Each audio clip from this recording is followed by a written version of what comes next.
generally ambu theologians lang yang Umeno pase wiyanga ombu umeno kadalan angba wiyanga jimbu jimbu jimso bang lam palan sausan yulan sausan palan yang sip jimbu aku muilande nap mai mung mai ngau atau muilande chai nam nam abang ne tu wiyang dinok nok san abang yang salam muilande atau chai nam nam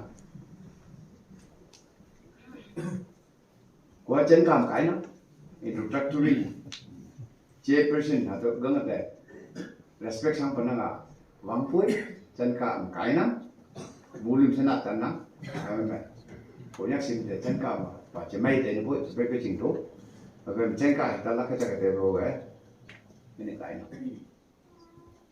enggak generally aku theological fellowship ya besok mấy đồng chí này kulim Mem sabse, sepuse, the theologian Chan Sampu, one of the pioneers in the way, Sukul Mioma, and the Chen Mai who was a girl away. Gaba, Chem hedging hoop away, Japan pitching hashing the sustainable, that way that will hang on the sustainable. Anyway, a yama pacham, and a woman, Jim Nang, Om Dong the Sa, Vienna and Paco. Baba काम से दे दो गले ओम बंग लोग से गांगे ना गले कासिम पे मैं अनपा मुए भाई पर मैं लम्बा सांगो बोंग भाई को से हावं गलम दू दापा तम तो ले ऐसा मुए को पे अब मैं को बंग नंगे को मैं को से इन्हें खुशी भाई theologian चाहे मु चलने में से कोई से है ना का दिजिल में को चापा को या को है ना का बोले मैं है ना पौड़ा को से बंग ना itu hôm nay cô bây giờ nó vô cổ đi xuống cuối hôm nay cô của nhà gì đó cô phải cái gì cả cao ấy anh nhìn ngọc ấy cũng vậy nói lên về anh ngọc sao cô có khối gặp được vậy cái chuyện này vùng đặc tôi cô cá lắc cá mà sẽ ta hiểu được cá mà thấy nó bị ban tộc nhưng mà sẽ cô phải mà cô nuôi bắp nó nói lên mà nó ngay nuôi vậy nuôi để lắc bắp nó ngay nuôi lắc hắn bắt cái kali koko tengah failin ko meeting na ko nangit te tem sa memang program jahe dong ko emle pum pe na ni moi lai ni này ko phải ngai ting ne bong na ko yo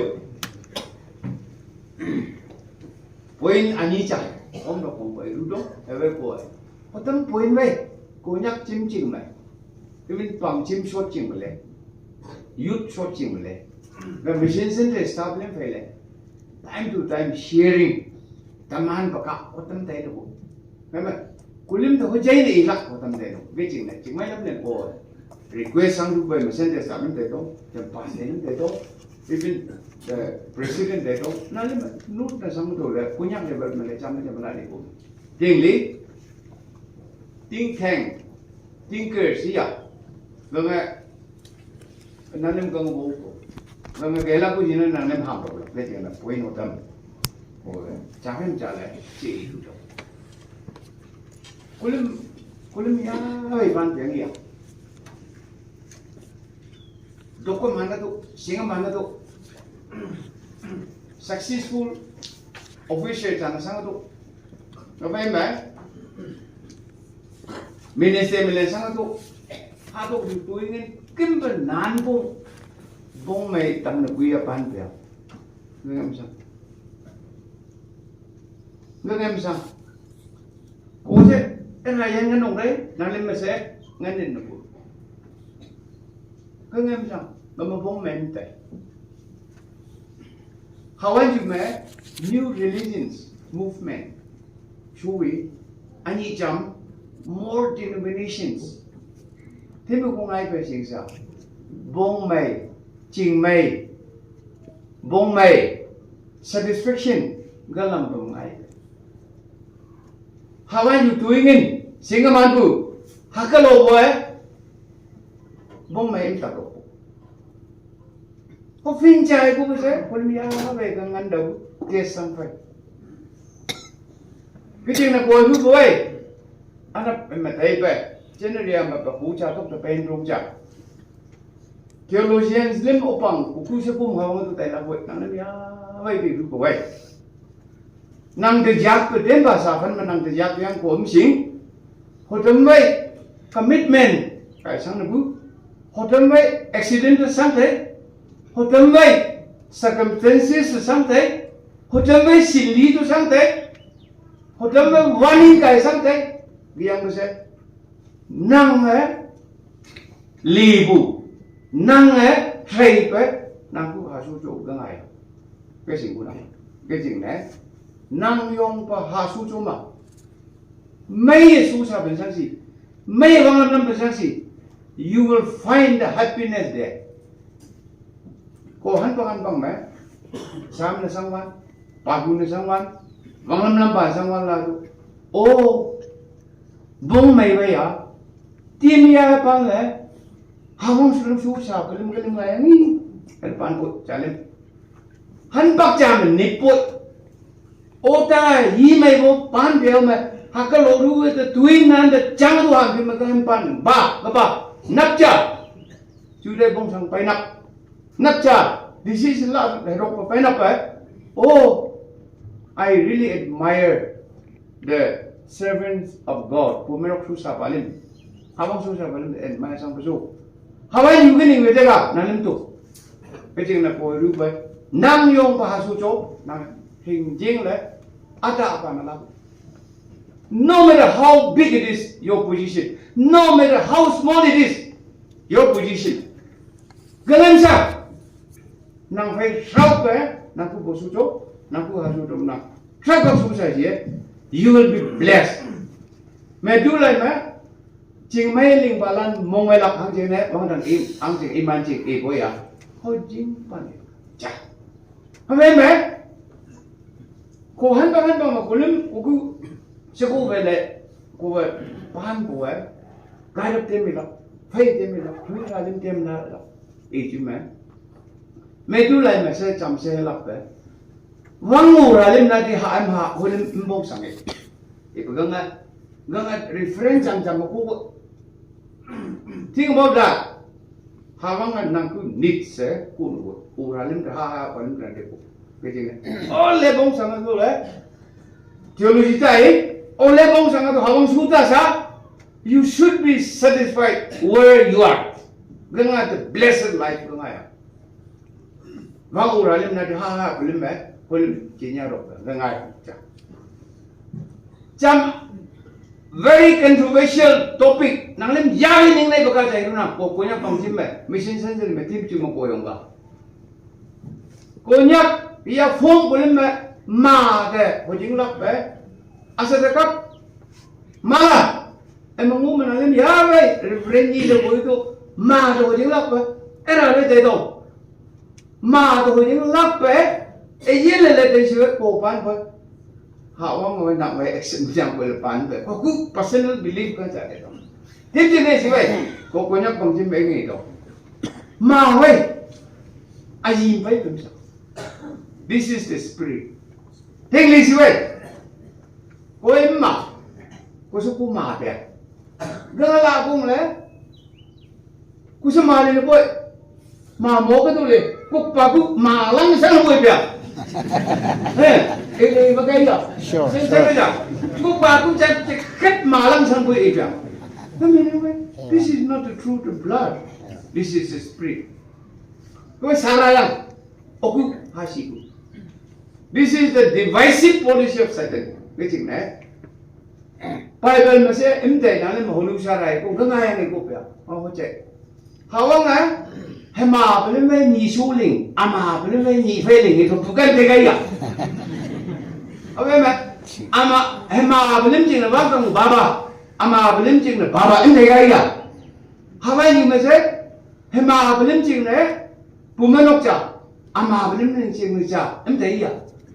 One, cái chuyện này, bây giờ hồi chính là gì vậy? Nằm su sa vậy, nằm hồi chính là phải trả tiền trả sang, vậy ta, nộp sang mày. Ama belum mak kerja kerja orang itu le, jangan itu le, bayi itu le pali, kau ni apa? Apa mak? Kusuk kuku ni orang itu le, sendiri sebelum dekat Jakarta itu le, yopung le sali lah sebab, ama belum wong pau tu hotem ha lela dah jangan kena lobe spirit lesara dia ke jeng jing kala ko cak gini awai jing mai lam ne na lam mai anga hoya ko topin ang lala nang ko theology ko institution nang lam tak ko ka ne bua am tak ko jam lam ko yam tak ko ako ka lala kari ka benya se ko hino fana eni chemayo hotem advice kam ko lu ko retam ang abay ching mai lam ne ga aba ko punya kan ba se share ne sang group to han ko ma sang boy ga se forum ma bok ma november live hara recommendation ma ra mala ching mai lam ne ga ba evangelist ne me ma kulun fai principle pa le de don't form a principle ngena nanglim kai evangelist kai chapa reverend ju kai nanglim ba nga please lali pa ngena nanglim biya ba cha kam se ke mo pa kulun man we are so rigid. Our churches today have become so rigid. Vong Malaya, ka ho rai ho penga na ka ka betu. Amin kulo min pa. Jesu lang daw la mosa ka ho rak pat kai ban min do. Pumeno pang yung kulo ka ho. Anong ga jaban ma ja. Bible ni Bible me. Mosa ka ho kaya Jesu lang panalim yawe buka yung do. Ani ko kulim ko nya pangchim pumeno ku resolution ne mosa ka ko ne sang lende jesu lang naga bijing ne flexibility update na sangla with the advancement of time this is high time update sangla situation tening chong hawan tening chalo ne le ke sama kulim pumeno pangchim gem update sangla sangte chilalen opang sing ma tu de do nang now we women na we youth la I mean by traditional system of worship na me yasi we nang nya challenge tapot member challenge tapot you need to change the strategy na ko ministry lecture lak siwan pailin kulme bot ko na bo pe hawang yo pe bo hotam me bo me ka hotam me pe we me la le de nan chenak bo nyam la la amin pagka system ma kulim ya tu kulim teni le sara ma kulim ma wongde getting le the traditional system of worship tanga lei chai la ke please punya pangkin se abai pumen uri ni le enga nanem sara jiblo la nga chakala la nanem issue na take up sangu tin jing le punya anya ya we batasan anya batasan KU the mamsiwai 99% na ayabe ni nai chika then now people are getting fed up with our system of worship with our system of preaching with our system of soul winning ministry almost dead the man something near to that sana satisfaction inte bung ra bente gang ko river la chi matiem hongli pa pai ka magsing pia meting ne kulim it is high time kunya naka believe kanga di ba mo denomination of biyangan sa nalbe kunya na mo bi sa tay di ba ju ka bring sida ma kunya sinda pai ka kulim hongli bo bong mai kulim ma sara satisfaction tak to nga sinda pia pumeno ma kamling ka bese hoji upaya KU lim ta ba ma tu le mai mai tama dai ga nga alang bang ba le ga chan ka ma ko gani le jing ne jing mai lam ne nga konyak jing ne theology lim jing ne scholar lim jing ne it has become a biggest issue to discuss okay le jing ne please I can na le ma ena se ire le ma se ena le ka sang nga mai mai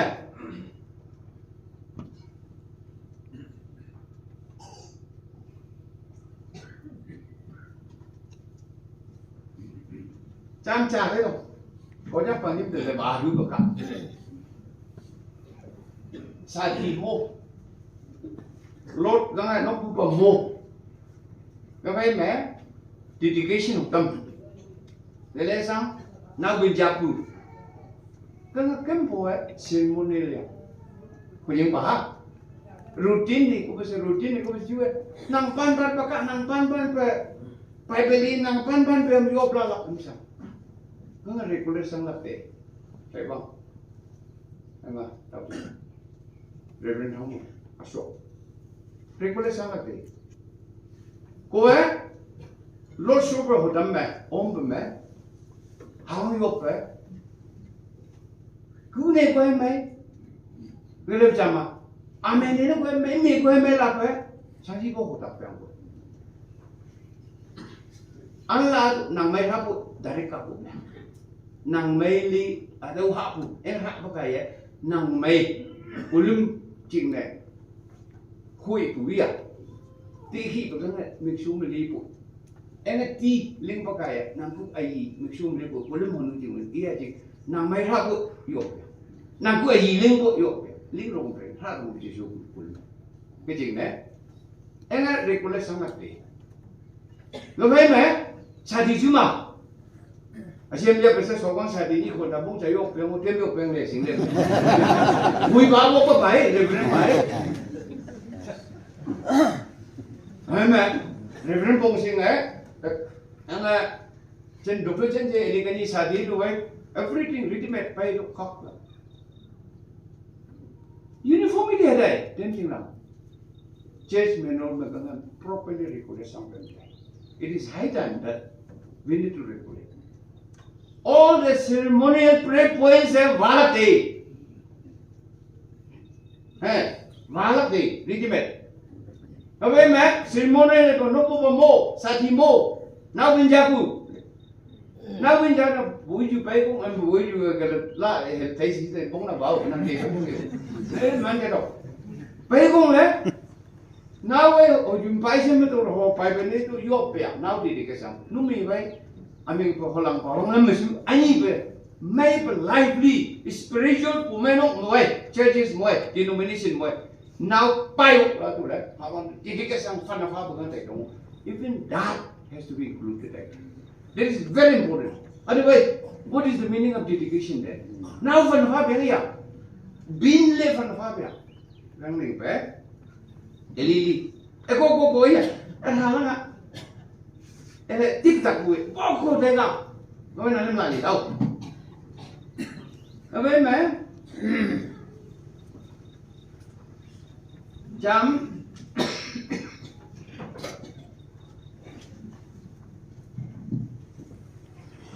jam masih jam, nanti kita tu bersih. Kulim Krista pumenok, yau yang tentuai. I mean, pokoknya 1960 tu, tem fai yang rok, tem fai nguruk lah tu, donation, UAI tu, gafai me receipt dengan tu, gafai ham tu, siapa boleh apa itu, gengakai boleh Yesus yang tampil, Krista pun mana yang Mungkin sih tak, bangla bangkai ini, kau boleh berdok gimana hedok naela ikut nanti nyawa ya sana berdiri begini buat mulai berdok si ngayai tapi lengkap kuna ali si kaya dan kuna ngatela kuku palan bu tapi kalau mulai tu kalau bongkar bisa ani saya kan meeting ada ani le juga itu yule juga itu yule Ayu aja apa? You ministry ni lah, you tu pemain ni lah, you tu lelaki macam office ni lah, you tu sinta ni lah, you tu le stage ni sakla. Mereka juga asyik kaya ni. Bapa ya tu pemain orang. Office ni kan education. Jadi nak, ini nak kat society ni. Amok pelbagai ulai ban, ayu pelbagai kucak, tangai bung. Equalize sampai. Oh ya. Kalau balik, kalau mana, ayu aja balik, you cakap kamu balik, pemain lo, jangan kelak sanggup ya. When sing sa, video deh, tu video pun ya, ayu aja balik tu, logo, pemain lo jangan kelak sanggup tu deh tu, ane, boleh mereka hangga tu deh, Halim Lavin, Jim Balim, Kulime Hessinia, Chris Hamra to Besu, Beijing, Engese, Babaya, Kamaku. Maito, Chelim, the Bulim of Bridge, advanced only working area, the system. Assassin they don't, but I'm not. Still they don't. Then said Chaya. The way man jump.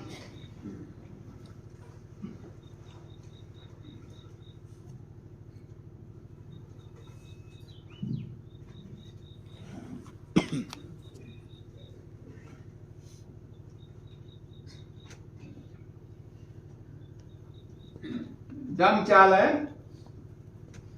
Then last had him a year. I make a ceremonial partner, I'm a doctor. Then last had him, man. Bible means somebody Nangpa. Oversight Pado. The O in Sasa. Can I hope long for Pando Boy? And properly theologically the house. Padoya. Nangpa Yang Lepton. Member Reverend Payang. Member D. Lodo Le. Offering by Babung the Fanfalapia. Pay to the Susha Padio Pay to. Leonera Pato Paway. And I'm going to open it in my time. House engine on the miracle. The one who collect, who take in charge should bless, I think. After all, with all wholeheartedly paper, Tangayang Bama Hebu. Semaibu, one more paper. Lang paper. Nin paper. Công chẳng phân vào họ vong trở nên độc xí vậy lên là trái cụ ngay thì công chẳng bị bắt được không thế nàng yêu cái gì nào phải lu ai asai với bà linh bây giờ mình xem bên trong but somebody who is respected should bless có cái mình ban đầu bằng gì vậy các bạn chết mình rồi mà nó mình có cả rồi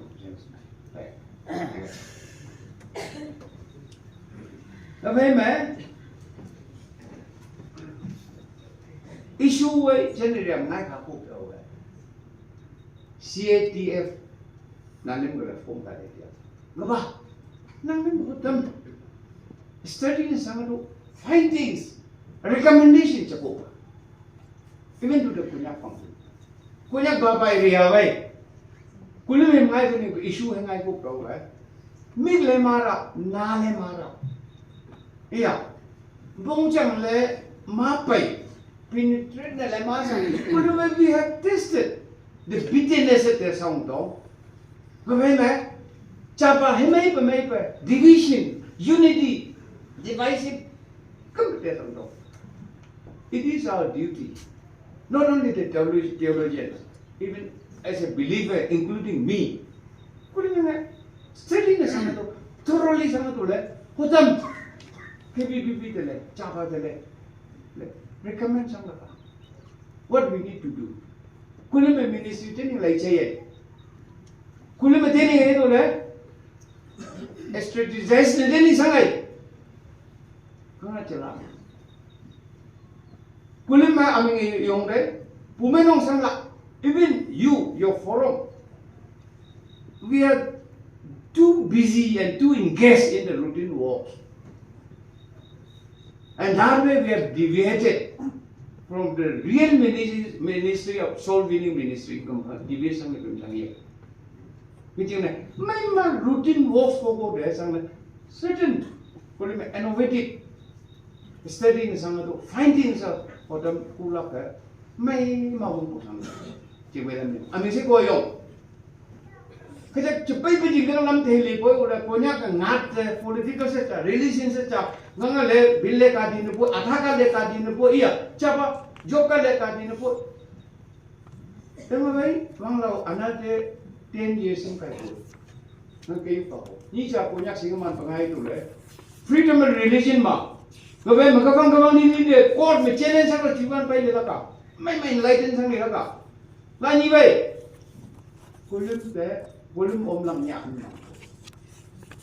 volume om lang nhạc cái chuyện này hồi lúc của vậy take this advantage là đủ đấy but them thoroughly deeply le analyze sang tu study sang tu đấy but them về lại recommend sang là nó mấy mau cũng nó bù đấy em này sẽ là phải ăn bố hồi lúc bé nó phải sẽ nãy em sẽ bố càng lại phải làm bài bây giờ mong cùng sang gì vậy mong cùng họ mong người ta bố cột đấy hèn lệ thôi biết mà có lúc chấm ngu của gia đình đi càng là bố mình lấy bố để sáng không ta cũng quên tập cũng mà ăn không được bố được bố để em bị mẹ à cô ini abina sa ho bai ko bela ko CATF chỉ là biến sai vào là cô tiếng đến của chứ vậy ai cũng nói biến bè sạch thì iya anh em hiểu không ấy biến đuổi uniform chỉ là mẹ về cũng như là về của mẹ chỉ đấy mẹ của ấy thì anh ta là bao con này là anh thì mình sẽ cái cô biến là cái cô gì cái biết so